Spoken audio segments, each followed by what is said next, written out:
I'm standing in my grandfather's ranch house, watching my cousins load his furniture into a moving truck. The $890,000 estate that includes 120 acres of Colorado ranch land? They're claiming it's theirs. All of it. And I, the granddaughter who spent every summer here, who cared for him during his final years, got $15,000 and wasn't even invited to the will reading. Brooke smirks as she passes me carrying Grandpa's favorite oak rocking chair. Sorry, Emily. He changed his mind about you. Nathan adds, be grateful you got anything. But here's what they don't know. 3 hours ago, I found something hidden in Grandpa's study. A letter. Dated 2 years ago. Notarized. And it says something very different about who inherits this ranch. But let me back up and tell you how I got here. Hey everyone, welcome back.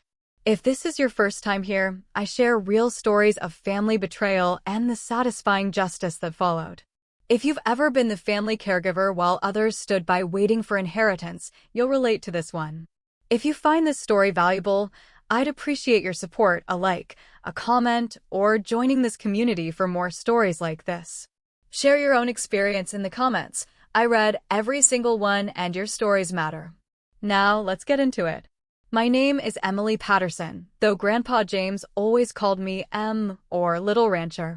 I'm 40 years old, working as a veterinary technician in Boulder, Colorado, earning about $48,000 annually. I'm single, never married, and honestly, my animals have always been my family. I run a small animal rescue operation out of my rental house, currently housing 6 dogs, 4 cats, and a 3-legged rabbit named Hopper. My family situation has always been complicated. I'm the youngest of 3 grandchildren.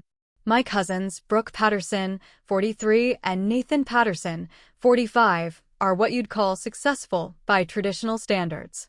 Brooke's a corporate lawyer at a Denver firm making around $175,000 a year. She lives in Cherry Creek in one of those modern townhouses with floor-to-ceiling windows and abstract art. Nathan owns a business consulting firm, pulls in over $200,000 annually, and drives a Tesla. He lives in Boulder, but in the expensive part, the kind of neighborhood where everyone has landscaping services. Then there's me. The family disappointment. The one who chose animals over advancement. The one still renting at 40. The one who, according to Brooke, wasted her potential on dogs and cats. But Grandpa James never saw it that way. My grandfather built his fortune the old-fashioned way, through decades of ranching and smart investments. By the time I was born, he owned 120 acres of beautiful Colorado ranch land about an hour outside Boulder. Rolling hills, mountain views, pastures where horses grazed in the morning light. The property alone was worth about $680,000, plus he had investments and savings, bringing his total estate to roughly $890,000. Growing up, I spent every summer at that ranch. My parents would drop me off in early June, and I'd stay until school started. Grandpa taught me everything: how to saddle a horse, mend fences, recognize when a cow was in distress. He'd wake me at dawn. Come on, little rancher. Animals don't care if it's Saturday. Those summers shaped who I became. While Brooke and Nathan attended expensive camps and traveled to Europe, I was mucking stalls and bottle-feeding orphan calves. And I loved every minute. When I was 12, Grandpa let me help deliver a foal. I'll never forget his hand on my shoulder as that baby horse took its first wobbly steps. You've got a gift, Em. You understand these creatures. That's worth more than any college degree. Years later, when I told him I wanted to become a veterinary technician instead of pursuing law or business like my cousins, he hugged me tight. Good. The world needs people who actually care about something besides money. Brooke and Nathan? They visited maybe once a year. Usually at Christmas, and usually with their hands out. I remember one holiday dinner when Nathan was 28. He'd just started his consulting business and was hemorrhaging money. He cornered Grandpa in the kitchen. I just need a bridge loan. $50,000. I'll pay you back with interest. Grandpa's face hardened. You came to Christmas to ask for money? It's an investment opportunity, Nathan said smoothly. Grandpa wrote the check. Nathan never paid him back. Brooke did the same thing 3 years later when she was buying her townhouse. Just help with the down payment, Grandpa. It's such a good investment property. He gave her $40,000. She never mentioned repayment. But when I needed help paying for vet tech school, I worked 3 jobs and took out loans. Grandpa offered money, but I couldn't take it. Not when I'd watched my cousins treat him like an ATM. As Grandpa aged, the difference became even starker. When he was diagnosed with Alzheimer's 4 years ago, I immediately rearranged my life. I reduced my work hours, started visiting 3 times a week, then daily as his condition worsened. I researched memory care facilities, coordinated with his doctors, managed his medications, made sure he ate properly. Brooke and Nathan? They visited maybe twice that entire first year. Always with the same agenda. One afternoon about 3 years into his diagnosis, Nathan showed up while I was helping Grandpa with dinner. "Emily, can I talk to you?" We stepped onto the porch. Nathan's expression was serious. "We need to discuss Dad's care situation." "Grandpa's," I corrected. Nathan was Grandpa's grandson, not son. "Right. Grandpa's. Look, I've been researching facilities. There's an excellent memory care place in Denver." "He doesn't want to leave the ranch," I interrupted. "Emily, be realistic. He needs professional care." "He has professional care. I hired Melissa to help during the days I work." Nathan's jaw tightened. "This isn't sustainable. And frankly, we need to start thinking about protecting his assets." There it was. Assets. Not Grandpa. Not his comfort or happiness. Assets. "He's fine here," I said firmly. "He knows this place. It's home. For now," Nathan said cryptically. But I had no idea what I was about to discover. The first real warning sign came about 2 years ago during one of Grandpa's lucid periods. These moments were becoming rarer, windows where the fog lifted and he was fully present. We were sitting on the porch, watching his horses graze in the evening light. He said suddenly, his voice clear. "I need you to remember something." I set down my coffee. "What's that, Grandpa?" "You get the ranch. Everything. You're the only one who actually loves this place." His hand gripped mine with surprising strength. "I've written everything down. There's a letter in my desk, in that old Moby Dick book I know you'll recognize. If anyone questions my will, if anyone tries to take this from you, show them that letter. Grandpa, promise me." "The letter's in the book. You'll find it." I promised, though at the time I thought maybe the Alzheimer's was making him paranoid. The following month, Brooke started showing up more frequently. Not to help with care, she'd arrive around dinner time, stay an hour, and leave before any real work needed doing. But she'd always spend time in Grandpa's study, helping organize his paperwork. One Tuesday evening, I arrived to find Brooke and Nathan both there with a man I didn't recognize. "Emily," Brooke said, her tone overly bright. "This is Martin Chin. He's helping Grandpa update some legal documents." Martin looked uncomfortable. "Mr. Patterson's attorney. Just routine estate planning." Something felt wrong. Grandpa was in the living room, confused and agitated. "Where's Em?" "I want Em." I went to him. "I'm here, Grandpa." He looked at me with those clouded eyes. "They're trying to take something. Don't let them take it." Brooke appeared in the doorway. "He's having a difficult day." Very confused. After they left, I tried to ask Grandpa about the meeting, but he'd slipped back into the fog. The moment of clarity was gone. Then, 6 months ago, everything escalated. I showed up one morning to find Grandpa especially disoriented. Melissa, his daytime caregiver, pulled me aside. "Your cousins were here yesterday with that lawyer again." Mr. Patterson was very agitated afterward. "What were they doing?" "I don't know. They asked me to leave the room." When I came back, Mr. Patterson couldn't remember his own address. My stomach dropped. I tried calling Brooke. Straight to voicemail. Nathan didn't return my texts. The next day brought a surprise that changed everything. I received a call from Adult Protective Services. A complaint had been filed suggesting I was financially exploiting Grandpa. The social worker, Diana, arrived that afternoon to investigate. "I understand you've been managing Mr. Patterson's finances?" Diana asked, reviewing paperwork. "Only to pay bills and ensure his care. I have detailed records. We need to review everything." The investigation took 3 weeks. They found nothing because there was nothing to find. Every penny was documented. Every expense was legitimate. Diana eventually closed the case. Someone filed a malicious complaint. "I'm sorry you went through this." I knew who filed it. When I confronted Brooke, she acted shocked. "Emily, I would never." "Maybe Nathan." "Don't lie to me." Her mask slipped for just a second. "Maybe if you weren't so controlling about Grandpa's care, people wouldn't worry." But that wasn't even the worst part. Within days, I discovered Brooke had somehow convinced Grandpa to give her power of attorney. I found out one morning when I tried to access his online banking, something I'd been doing for 2 years to pay bills, and found my access revoked. I called the bank. Ms. Brooke Patterson was granted full account access last week. She indicated you were no longer authorized. My hands trembled as I hung up. I drove straight to the ranch. Brooke was there, sitting at Grandpa's kitchen table with bank statements spread out. "What are you doing?" I demanded. "Managing Grandpa's finances. Someone has to be responsible." "I've been managing them perfectly." "Emily." Her voice was condescending. "You're a vet tech making $48,000. I'm a corporate attorney. Who do you think is better equipped? You haven't been here. You don't know his routines, his needs. I know he has assets that need protecting. From well-meaning but overwhelmed caregivers." Little did I know, the true betrayal was still coming. Grandpa passed away last winter on a Tuesday morning. I'd been with him the night before, reading to him from his favorite ranch management books. He seemed peaceful, holding my hand. The next morning, Melissa called.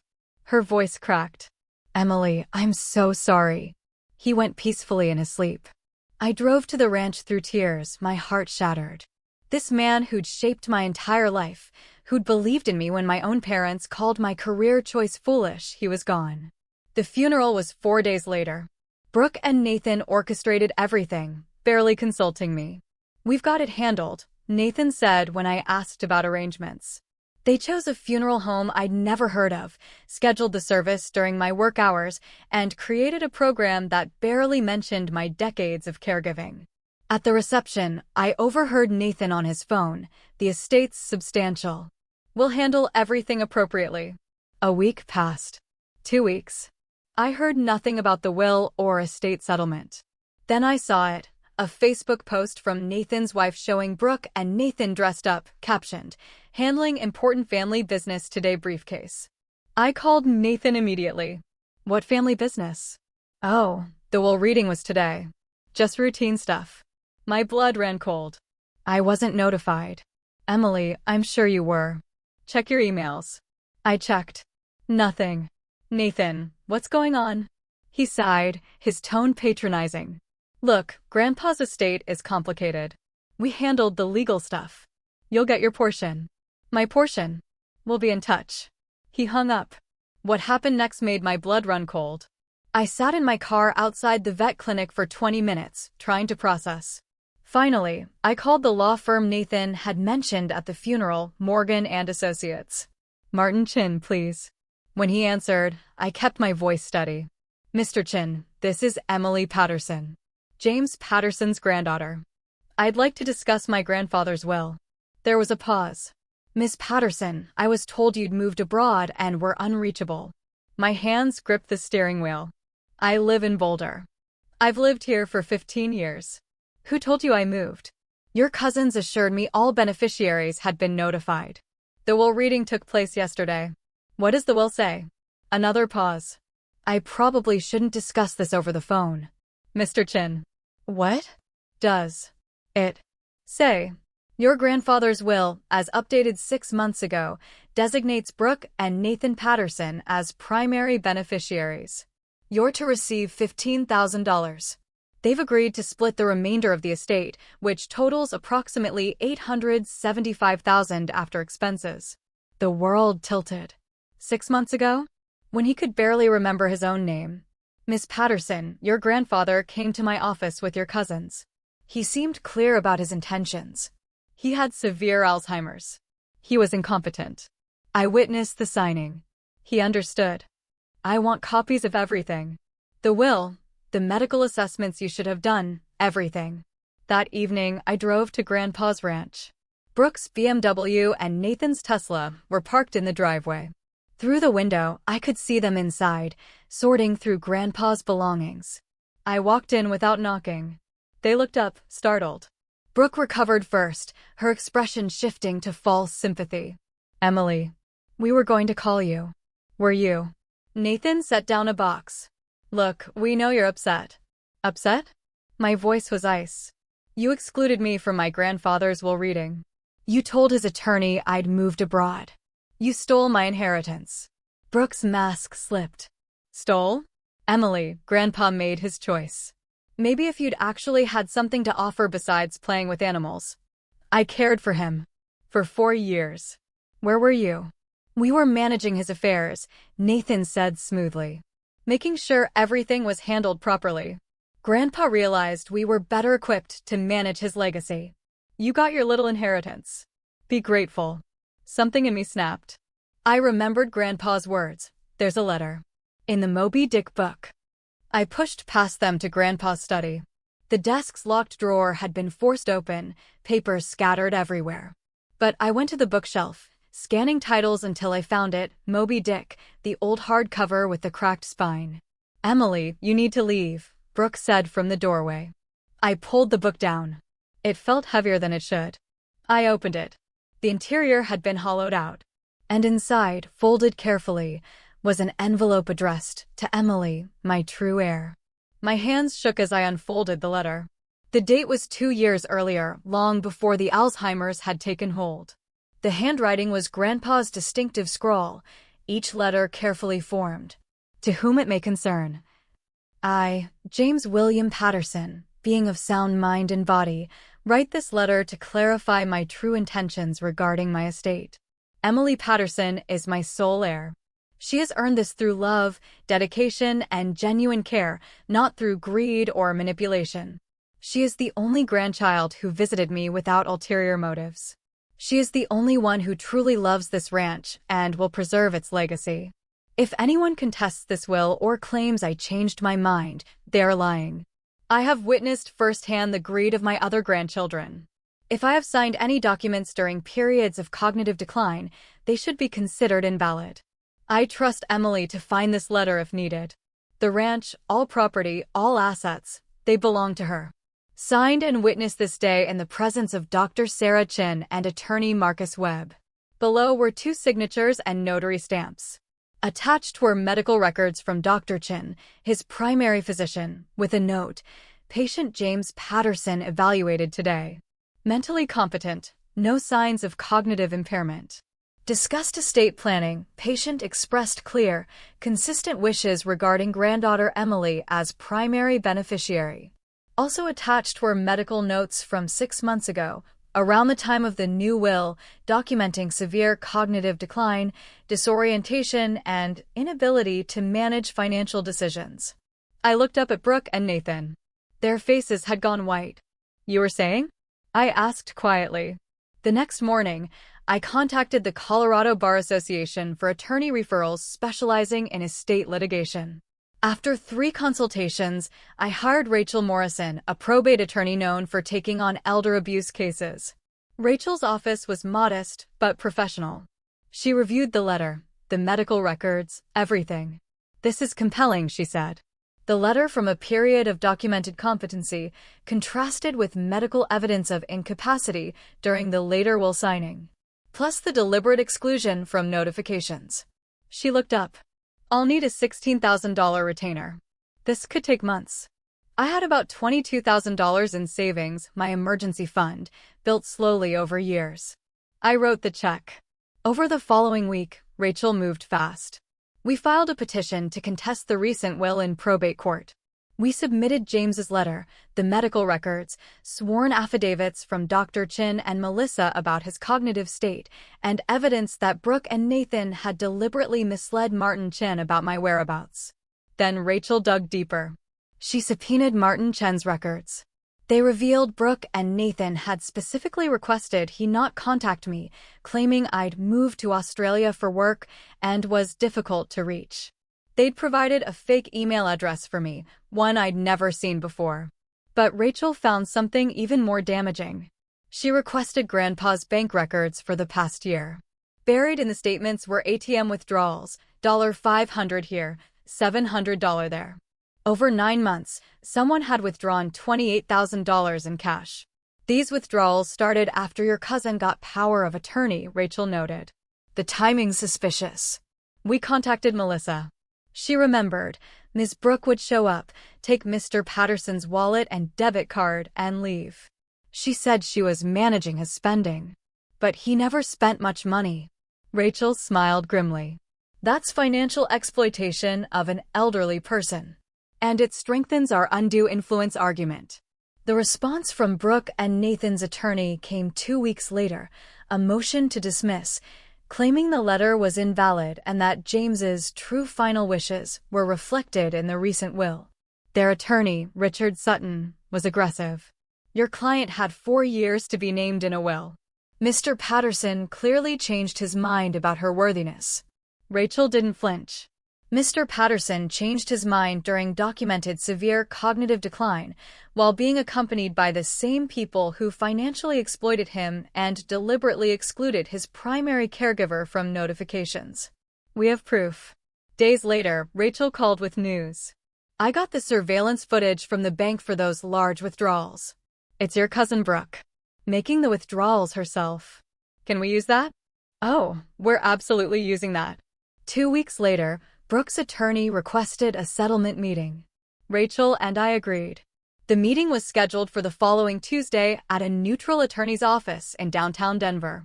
I arrived early, wearing my nicest interview outfit, a navy blazer and slacks that I'd bought for a job interview years ago. Rachel carried 2 expanding folders, each stuffed with documentation. Brooke and Nathan arrived exactly on time, both dressed in expensive suits. Brooke's outfit probably cost more than my monthly rent.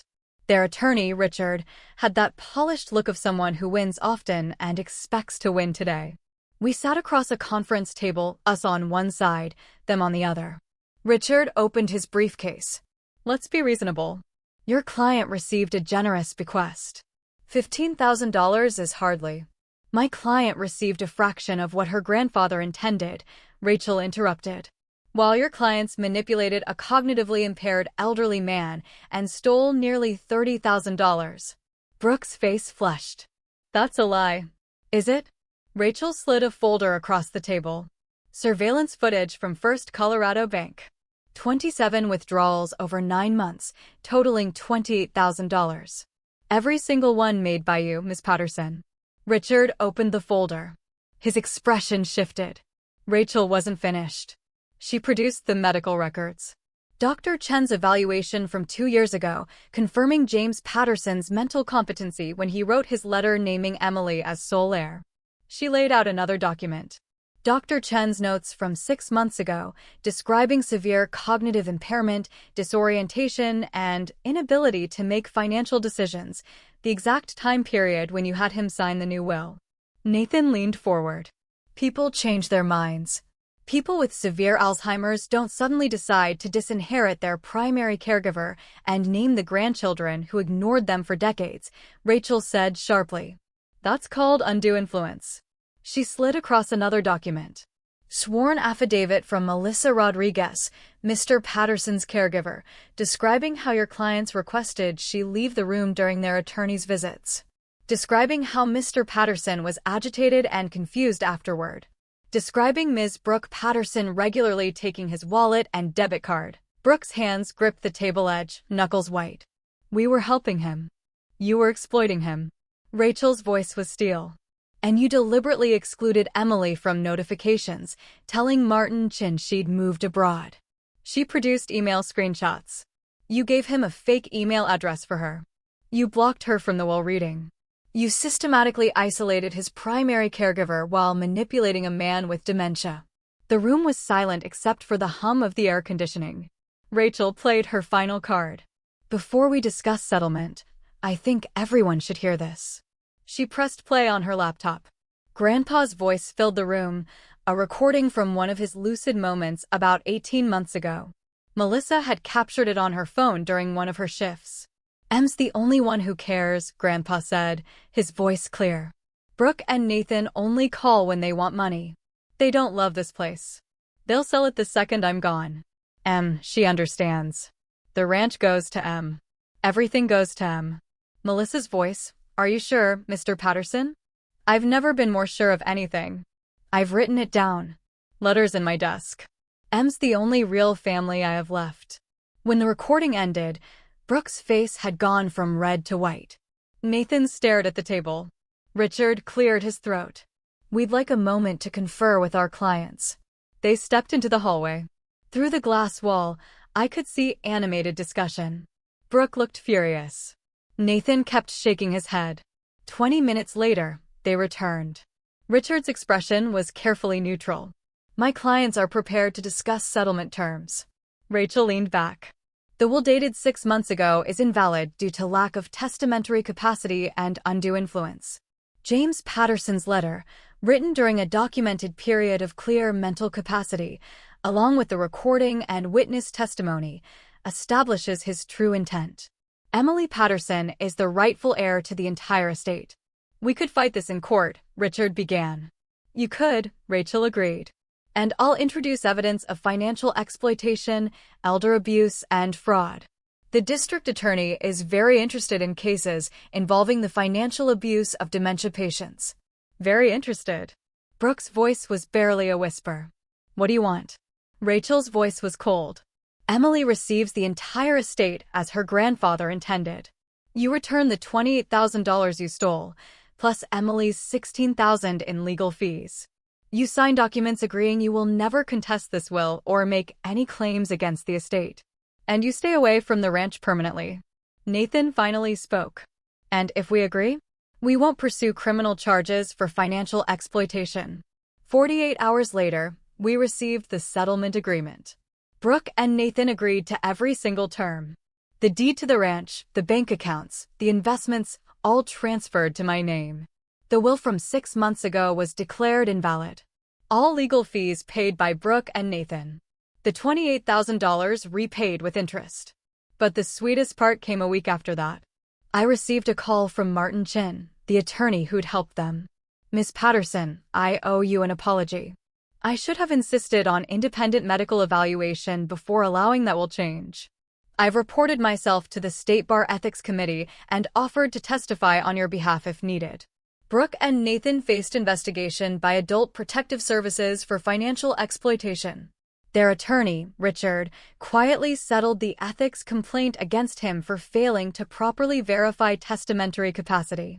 It's been 4 months now since the settlement. I'm sitting on Grandpa's porch, my porch now, watching the sunrise over the mountains.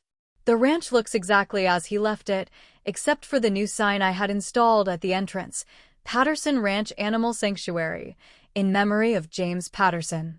I used part of the estate to hire a ranch manager and 2 full-time animal care specialists.